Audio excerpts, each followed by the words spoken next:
Selamat datang di channel Dengarkan Buku. Ini adalah audiobook The Count of Monte Cristo karya Alexandre Dumas. Bab 105, Pemakaman Père Lachaise. Monsieur de Beauville memang bertemu iring-iringan pemakaman yang mengantarkan Valentine ke peristirahatan terakhirnya di bumi. Cuaca suram dan berangin.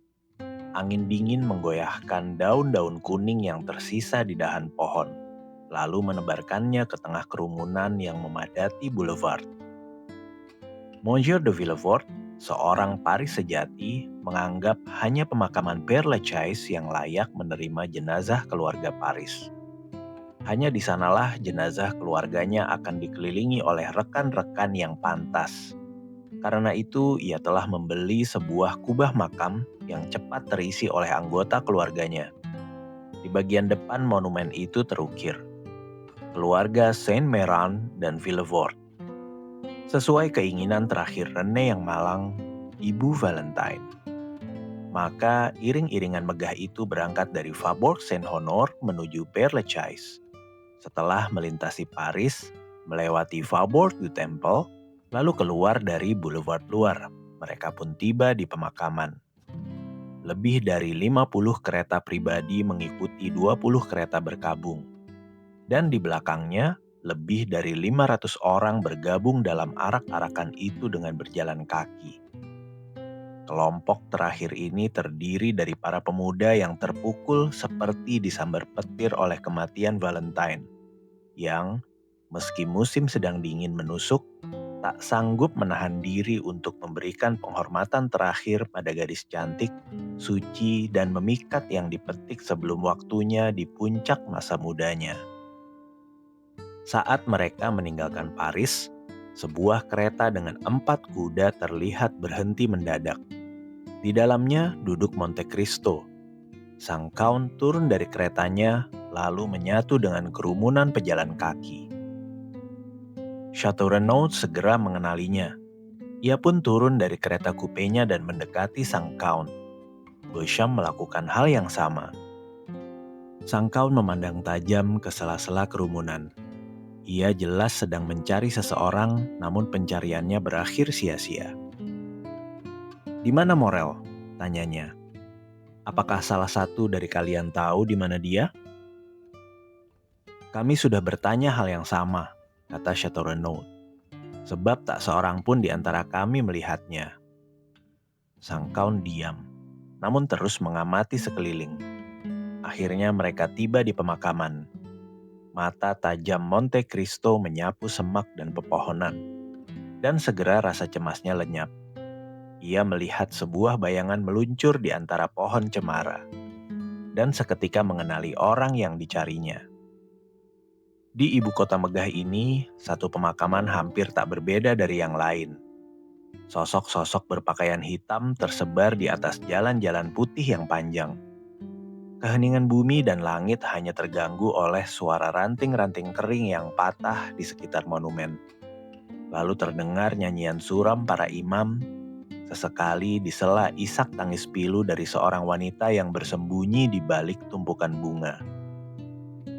Bayangan yang dilihat Monte Cristo bergerak cepat di belakang makam Abelard dan Heloise, lalu berdiri dekat kepala kuda yang menarik keranda. Ia mengikuti para pengurus jenazah hingga tiba di tempat penguburan. Semua perhatian tertuju pada upacara. Hanya Monte Cristo yang melihat bayangan itu, yang luput dari pandangan semua orang. 2 kali sang Count meninggalkan barisan untuk memastikan apakah Morel menyembunyikan senjata di balik pakaiannya.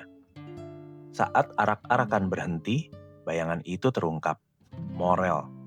Jasnya dikancing rapat hingga leher. Wajahnya pucat. Topinya diremas-remas dengan tangan gemetar. Ia bersandar pada pohon di atas bukit yang menghadap langsung ke mausoleum, sehingga tak satu pun detail pemakaman luput dari pandangannya. Segalanya berlangsung seperti biasa. Ada beberapa pria yang paling tak terkesan oleh pemandangan ini berpidato. Ada yang menyesalkan kematian dini ini. Yang lain menggambarkan kesedihan sang ayah. Satu orang yang sangat cerdik bahkan mengutip fakta bahwa Valentine pernah memohon pengampunan bagi para penjahat yang hendak dijatuhi hukuman.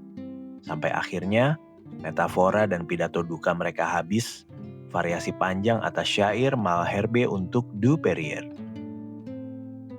Monte Cristo tak mendengar dan tak melihat apa-apa, atau lebih tepatnya, ia hanya melihat Morel, yang ketenangannya menimbulkan efek mengerikan pada siapapun yang tahu apa yang menggerogoti hatinya.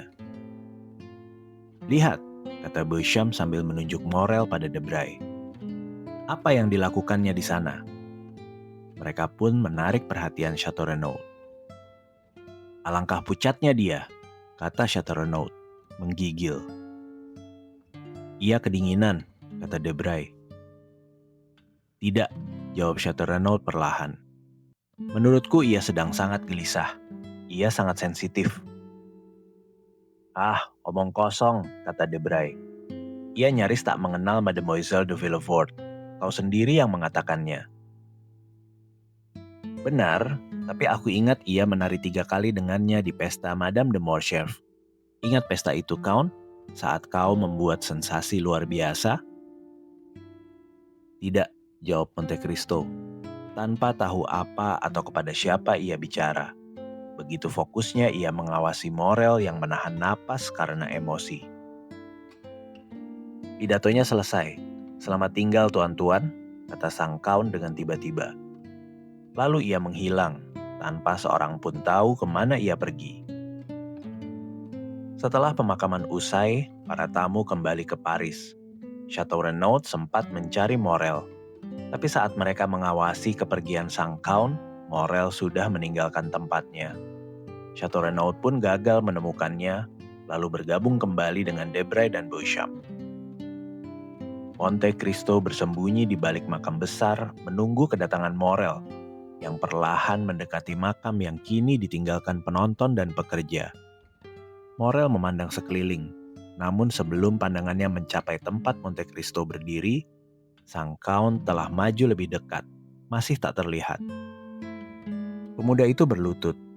Sang Count dengan leher terjulur dan mata membelalak, bersiap menerkam Morel begitu ada tanda bahaya. Morel menundukkan kepala hingga menyentuh batu nisannya, lalu menggenggam teralis makam dengan kedua tangannya dan berbisik. Oh, Valentine. Hati sang Count tertusuk oleh dua kata itu. Ia maju, lalu menyentuh bahu si pemuda. Aku mencarimu, sahabatku. Monte Cristo mengira akan disambut luapan emosi. Namun ia salah. Morel berbalik dan berkata tenang. Kau lihat aku sedang berdoa. Pandangan tajam sang Count menyapu tubuh Morel dari ujung rambut hingga kaki. Ia pun tampak sedikit lega. Maukah ku antar kau kembali ke Paris? Tanyanya. Tidak, terima kasih. Apakah kau membutuhkan sesuatu? Biarkan aku berdoa. Sang Count pun mundur tanpa protes. Namun hanya untuk mengambil posisi di mana ia bisa mengawasi setiap gerakan Morel, yang akhirnya bangkit, menyeka debu dari lututnya lalu berjalan menuju Paris tanpa sedikit pun menoleh. Ia berjalan perlahan di Rue de la Roquette.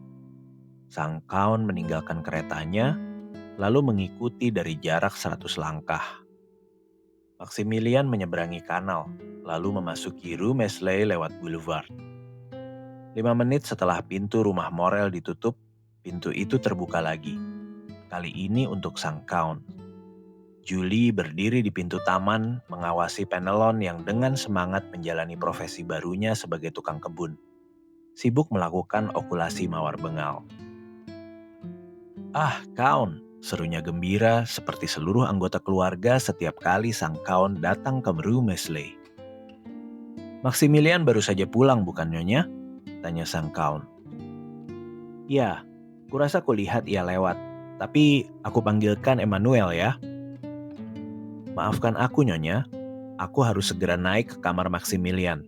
Aku punya kabar sangat penting untuknya. Silahkan, katanya sambil tersenyum manis. senyum yang mengiringi sang kaun hingga ia menghilang di tangga. Monte Cristo cepat menaiki tangga menuju kamar Maximilian. Saat tiba di lantai atas, ia mendengarkan dengan seksama. Namun segalanya sunyi, seperti banyak rumah tua yang ditempati satu keluarga. Pintu kamarnya berpanel kaca, tapi terkunci. Tirai merah menutupi kaca itu sehingga tak mungkin melihat ke dalam. Kecemasan sang kaun tampak dari semburat merah yang jarang muncul di wajahnya yang biasanya tak tergoyahkan. Apa yang harus kulakukan? Gumamnya. Haruskah kubunyikan bel?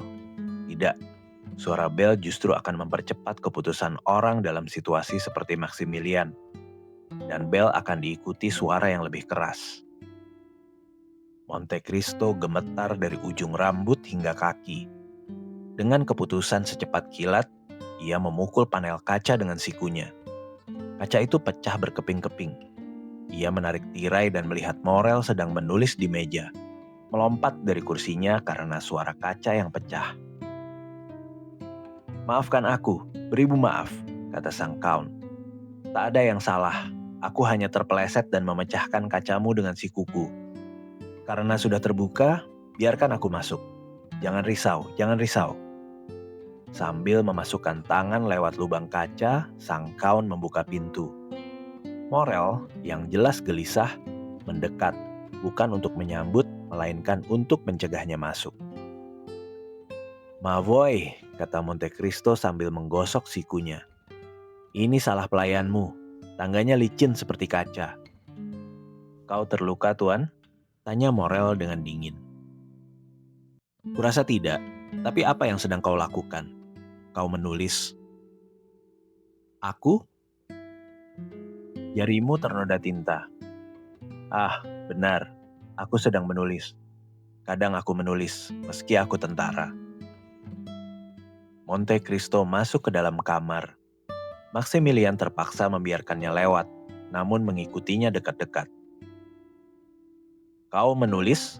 tanya sang kaun, matanya meneliti. "Aku sudah mengatakan itu, Tuan."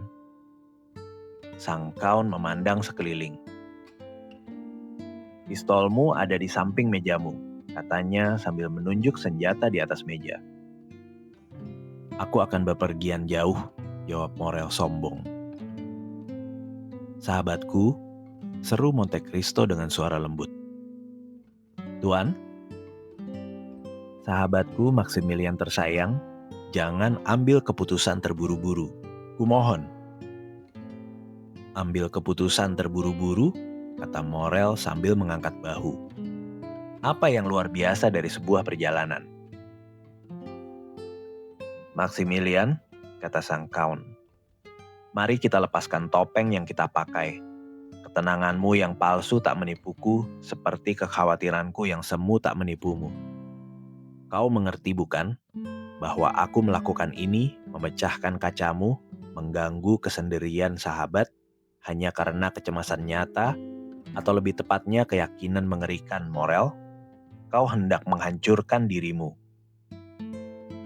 "Benarkah, kaun?" seru Morel, menggigil. "Apa yang membuatmu berpikir begitu?" "Aku katakan kau hendak bunuh diri, dan ini buktinya." Ia mendekati meja, menyingkirkan kertas yang menutupi surat yang sedang ditulis Morel lalu mengambil surat itu. Morel melompat hendak merebutnya, tapi Monte Cristo melihat niatnya, mencengkram pergelangan tangan si pemuda dengan genggaman baja. "Kau ingin bunuh diri," kata sang kaun. "Kau sudah menulisnya." "Baiklah," kata Morel. Wajahnya berubah dari tenang menjadi murka. "Baiklah, dan jika aku memang berniat menodong pistol ini ke kepalaku, siapa yang akan mencegahku? Siapa yang berani? Harapanku telah hancur. Hatiku remuk. Hidupku beban. Segalanya suram. Bumi tak lagi menyenangkanku. Suara manusia menggangguku. Biarkan aku mati. Itu belas kasihan. Jika aku hidup, aku akan gila." Ia menatap sang kaun. Air matanya mengalir. "Dengan semua ini, Bisakah kau katakan aku salah? Bisakah kau mencegahku mengakhiri penderitaan ini? Katakan, apakah kau punya keberanian itu? Ya, Morel, jawab Monte Cristo dengan tenang, kontras dengan kegilaan si pemuda. Ya, aku akan melakukannya. Kau, seru Morel, amarah dan kekecewaan membara. Kau yang menipuku dengan harapan palsu, menghiburku dengan janji-janji kosong, padahal aku mungkin tak bisa menyelamatkannya, tapi setidaknya melihatnya mati dalam pelukanku. Kau yang mengaku tahu segalanya, bahkan rahasia tersembunyi ilmu pengetahuan, yang berlagak malaikat penjaga di bumi, tapi tak mampu menemukan penawar racun yang diberikan pada seorang gadis. Ah, Tuan, jika bukan karena kebencianku padamu, aku akan hiba melihatmu. Morel, ya, kau suruh aku lepas topeng. Baiklah, saat kau bicara padaku di pemakaman, aku menjawabmu. Hatiku melembut. Kau datang ke sini, kubiarkan kau masuk. Tapi kau menyalahgunakan kepercayaanku. Kau ciptakan siksaan baru setelah kukira semua siksaan telah kulalui. Maka, Count of Monte Cristo, pelindungku yang pura-pura, Count of Monte Cristo, penjaga semesta, puaslah. Kau akan menyaksikan kematian sahabatmu. Morel tertawa gila lalu melesat ke arah pistol. Dan aku ulangi, kau tak akan bunuh diri. Cegah aku kalau kau mampu, balas Morel. Tapi usahanya gagal melepaskan diri dari cengkraman besi sang Count. Aku akan mencegahmu. Siapa kau hingga berani mengklaim hak tirani atas makhluk bebas dan rasional? Siapa aku? Ulang Monte Cristo. Dengarlah, aku satu-satunya orang di dunia yang berhak berkata padamu. Morel, putra Morel tak akan mati hari ini. Sang Count maju, tangannya disilang, wajahnya penuh wibawa. Morel tanpa sadar mundur selangkah. Mengapa kau sebut ayahku? Gagapnya. Mengapa kau campurkan kenangan tentangnya dalam urusan hari ini? Karena aku orang yang menyelamatkan nyawa ayahmu saat ia hendak bunuh diri. Seperti yang kau lakukan hari ini. Karena aku yang mengirim dompet itu pada adikmu yang masih kecil. Karena aku yang mengirim kapal Faraon pada Morel tua. Karena aku Edmond Dantes yang dulu menggendongmu di pangkuanku. Morel mundur selangkah lagi. Lalu roboh ke kaki Monte Cristo. Jiwa mulianya berubah total. Ia bangkit, berlari ke tangga, dan berseru. Julie, Julie, Emmanuel, Emmanuel. Monte Cristo berusaha pergi, tapi Maximilian lebih rela mati daripada melepaskan pegangan pintu yang ia tutup rapat-rapat. Julie, Emmanuel, dan para pelayan berlari ketakutan mendengar teriakan Maximilian. Morel menggenggam tangan mereka, lalu membuka pintu sambil menangis. Berlututlah, berlututlah. Dialah pelindung kita, penyelamat ayah kita. Dialah. Ia hampir menyebut Edmond Dantes, tapi sang Count menahan lengannya. Julie melemparkan diri ke pelukan sang Count. Emmanuel memeluknya seperti malaikat penjaga. Morel kembali berlutut, dahinya menempel tanah. Sang Count yang keras hati pun merasakan dadanya sesak. Api menjalar dari tenggorokannya ke matanya. Ia menunduk dan menangis. Beberapa saat lamanya yang terdengar hanyalah isak tangis. Doa syukur mereka membumbung ke langit. Julie, yang baru saja pulih dari emosinya, tiba-tiba berlari ke lantai bawah, lalu kembali membawa dompet sutra dari Allée de Meilhan. Sementara itu, Emmanuel berkata dengan suara parau. Oh, Count, bagaimana mungkin kau, setelah mendengar kami begitu sering bicara tentang pelindung tak dikenal kami, melihat kami memberi penghormatan penuh syukur pada kenangannya? Bagaimana kau bisa begitu lama tak mengungkap dirimu? Itu kejam. Dan beranikah kukatakan juga bagi dirimu sendiri? Dengarlah sahabat-sahabatku, kata sang kaun. Kini kusebut kalian sahabat, karena memang sahabat selama 11 tahun terakhir. Pengungkapan rahasia ini terjadi karena peristiwa besar yang tak boleh kalian ketahui. Aku ingin mengubur rahasia ini selamanya. Tapi Maximilian merenggutnya dariku dengan kekerasan yang kini pasti ia sesali. Ia menoleh, melihat Morel masih terduduk lemas di kursi, lalu berbisik sambil menekan tangan Emmanuel. Awasi dia. Mengapa? Tanya si pemuda heran. Aku tak bisa jelaskan, tapi awasi dia. Emmanuel memandang sekeliling, lalu melihat pistol di meja. Matanya tertuju pada senjata itu. Biarkan, kata Monte Cristo. Lalu mendekati Morel. Ia menggenggam tangan si pemuda. Kegelisahan Morel perlahan berubah jadi kelesuan. Julie kembali, membawa dompet sutra. Air matanya mengalir seperti embun di kelopak mawar. Inilah relik suci kami, katanya. Jangan kira ia akan kurang berharga karena kini kami tahu siapa pelindung kami. Anakku, kata Monte Cristo, wajahnya memerah. Izinkan aku mengambil kembali dompet itu. Kini kau tahu wajahku. Aku ingin dikenang hanya lewat kasih sayang yang kuharap kau berikan.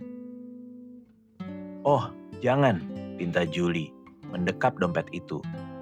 Jangan ambil, karena suatu hari nanti kau pasti pergi, bukan? Kau benar, Nyonya, jawab sang kaun sambil tersenyum. Dalam seminggu aku akan meninggalkan negeri ini, di mana begitu banyak orang yang layak dihukum Tuhan hidup bahagia, sementara ayahku mati kelaparan dan patah hati. Saat mengumumkan kepergiannya, sang kaun memandang Morel dan menyadari bahwa kata-kata aku akan pergi tak menggoyahkan kelesuannya. Ia tahu ia harus berjuang lagi melawan duka si pemuda. Menggenggam tangan Julie dan Emmanuel, ia berkata dengan otoritas lembut seorang ayah. Sahabat-sahabatku, tinggalkan aku berdua dengan Maximilian. Julie segera menarik suaminya. Mari kita pergi, katanya, sementara dompet suci itu selamat dibawanya. Kini tinggal Monte Cristo dan Morel, yang diam seperti patung. Nah, kata sang kaun, menyentuh bahunya. Apakah kau sudah kembali menjadi manusia, Maximilian? Ya, karena aku mulai menderita lagi. Sang kaun mengerutkan kening, seolah ragu dalam kesedihan. Maximilian, katanya, pikiran yang kau ikuti tak layak bagi seorang Kristen. Oh, jangan khawatir sahabatku, kata Morel lembut. Aku tak akan mencoba bunuh diri lagi. Jadi tak ada lagi pistol, tak ada lagi keputusasaan? Tidak, aku telah menemukan obat yang lebih baik untuk dukaku, bukan peluru atau pisau. Anak malang, apa itu? Dukaku sendiri yang akan membunuhku. Sahabatku, kata Monte Cristo, suaranya sama pilunya. Dengarkan aku. Suatu hari dalam keputusasaan seperti dirimu yang membawaku pada keputusan serupa, aku juga ingin bunuh diri. Ayahmu pun demikian. Jika ada yang berkata pada ayahmu saat ia mengangkat pistol, atau padaku saat aku menolak makan di penjara selama 3 hari, hiduplah. Suatu hari kau akan bahagia dan bersyukur pada hidup. Kami pasti tertawa getir. Tapi berapa kali ayahmu bersyukur pada hidup sambil memelukmu? Berapa kali aku sendiri... Ah, seru Morel memotong. Kau hanya kehilangan kebebasan. Ayahku hanya kehilangan kekayaan. Tapi aku kehilangan Valentine. Pandang aku, kata Monte Cristo. Matanya berapi-api. Tak ada air mata di mataku. Tak ada demam di nadiku. Namun aku melihatmu menderita, Maximilian, yang kucintai seperti anakku sendiri. Bukankah ini cukup membuktikan bahwa dalam duka, seperti dalam hidup, selalu ada sesuatu yang bisa ditunggu? Maka, jika ku mohon, jika ku perintahkan kau hidup, Morel, itu karena aku yakin suatu hari kau akan berterima kasih karena aku menyelamatkan nyawamu. Oh Tuhan, apa yang kau katakan, Count? Berhati-hatilah, mungkin kau tak pernah mencintai seperti aku. Anakku, jawab sang Count. Aku maksud seperti aku mencintai. Selama 29 tahun aku jadi tentara, tak pernah mencintai. Baru saat kulihat Valentine, selama 2 tahun aku mencintainya. 2 tahun aku membaca di hatinya, seperti di buku. Semua kebajikan seorang putri dan istri. Count, memilikinya adalah kebahagiaan terlalu sempurna untuk dunia ini. Karena itu Tuhan menolakku. Tanpa Valentine, bumi ini kosong. Aku sudah katakan, berharaplah. Kalau begitu waspadalah, kau mencoba meyakinkanku. Dan jika kau berhasil, aku akan gila. Karena aku berharap bisa melihat Valentine lagi. Sang Count tersenyum. Sahabatku, ayahku, kata Morel bersemangat. Berhati-hatilah, kekuatanmu atasku menakutkanku. Timbang kata-katamu, mataku sudah bersinar, jantungku berdebar. Jika kau tak hati-hati, aku akan percaya pada keajaiban. Aku akan menaatimu, sekalipun kau suruh aku membangkitkan orang mati atau berjalan di atas air. Berharaplah sahabatku. Ah, kata Morel, jatuh dari puncak semangat ke jurang putus asa. Kau hanya menghiburku, seperti ibu yang menenangkan anaknya dengan kata manis karena tangisan mengganggu. Maafkan aku, jangan khawatir. Aku akan kubur dukaku dalam-dalam. Kau tak perlu bersimpati. Selamat tinggal, sahabatku. Selamat tinggal. Sebaliknya, kata sang Count, mulai hari ini kau akan tinggal bersamaku. Kau tak akan meninggalkanku. Dalam seminggu kita sudah meninggalkan Perancis. Dan kau masih menyuruhku berharap? Aku katakan berharap, karena aku punya cara menyembuhkanmu. Count, kau membuatku lebih sedih dari sebelumnya. Kau kira ini duka biasa, dan ingin kau sembuhkan dengan pengalihan biasa. Morel menunduk, tak percaya. Apalagi yang bisa kukatakan? Tanya Monte Cristo. Aku percaya pada obatku. Izinkan aku membuktikannya. Kau memperpanjang penderitaanku. Kalau begitu, semangatmu terlalu lemah untuk memberiku satu kesempatan? Dengar, tahukah kau apa yang mampu dilakukan Count of Monte Cristo? Tahukah kau ia memegang takdir manusia? Bahkan ia hampir bisa membuat mukjizat. Maka tunggulah mukjizat yang kuharap bisa kukerjakan. Atau, ulang Morel. Atau jagalah dirimu Morel. Jangan sampai kusebut kau tak tahu berterima kasih. Kasihanilah aku, Count. Aku begitu iba padamu, Maximilian. Dengarkan baik-baik. Jika dalam sebulan, tepat hari, jam, dan tanggalnya, aku tak menyembuhkanmu, aku akan letakkan pistol yang sudah diisi dan cawan racun Italia paling mematikan.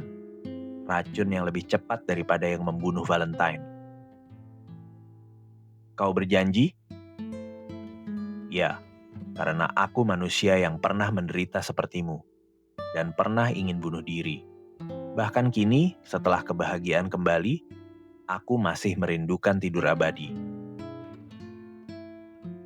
Kau benar-benar berjanji? Tidak hanya berjanji, aku bersumpah, kata Monte Cristo. Tangannya terulur. Dalam sebulan, atas kehormatanmu, jika aku tak terhibur, kau izinkan aku mengambil nyawaku sendiri. dan tak akan menyebutku tak tahu berterima kasih? Dalam sebulan, tepat hari dan jamnya. Tanggal ini suci, Maximilian. Kau ingat hari ini 5 September? 10 tahun lalu hari ini aku menyelamatkan nyawa ayahmu yang ingin mati. Morel menggenggam tangan sang Count lalu menciumnya. Sang Count membiarkannya memberi penghormatan yang layak. Dalam sebulan, kau akan temukan di meja kita pistol siap tembak dan minuman lezat. Tapi sebaliknya, kau harus berjanji tak mencoba bunuh diri sebelum waktunya. Aku juga bersumpah. Monte Cristo menarik si pemuda ke pelukannya. Lama memeluknya erat, lalu berkata, "Mulai hari ini, kau akan tinggal denganku. Kau bisa menempati apartemen Heidi, dan putriku akan digantikan oleh putraku." "Heidi?" tanya Morel. "Apa yang terjadi padanya?" "Ia pergi tadi malam." "Meninggalkanmu?" "Menungguku." "Bersiaplah, nanti kau akan menjemputku di Champs-Élysées dan mengantarkanku pergi tanpa seorang pun melihat kepergianku." Maximilian menunduk, lalu menuruti dengan kepatuhan seorang anak.